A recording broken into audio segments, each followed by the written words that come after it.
Hi friends, how are you doing? I'm great. Well, today I'm going to give you a beautiful idea. How can you use preposition when you are talking in English or writing in English? Your English get more standard. So let's come on, start learning some prepositions. কিভাবে তুমি by, with এবং for use করবে যখন তুমি ইংরেজিতে কথা বলবে। চলো আমরা শিখে নিই চট করে। by দ্বারা দিয়া এবং পাশ দিয়ে যদি বোঝাই তাহলে আমরা বাই ইউজ করব।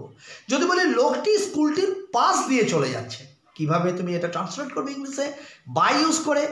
The man is passing by the school. The man is passing by the school.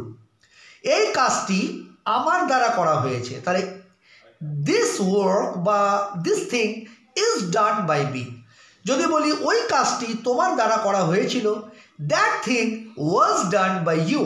যদি বলি সেই কাজটি তার দ্বারা করা হয়েছিল, that thing was done by him. তাহলে আমরা কিন্তু শিখে গেলাম বাই কিভাবে ইউজ করে। দেখো, পাশ দিয়ে, আমি এখন তোমাদের বাড়ির পাশ দিয়ে যাচ্ছি। প্রেজেন্ট কন্টিনিউয়াস টেন্সে আমি এখন তোমাদের বাড়ির পাশ দিয়ে যাচ্ছি, কি হবে ইংরেজিতে? তাহলে I am now just passing by your house.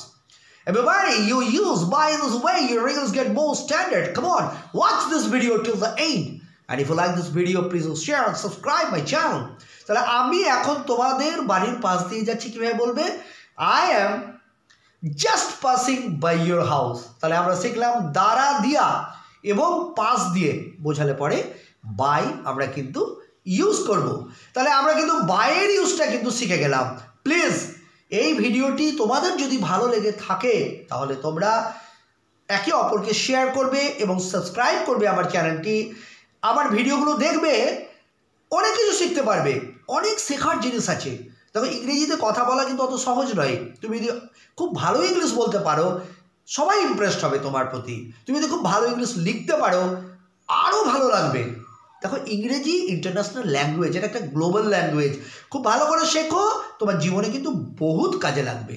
তাহলে আজকে এই ভিডিওটি এখানে সমাপ্ত করছি। ধন্যবাদ।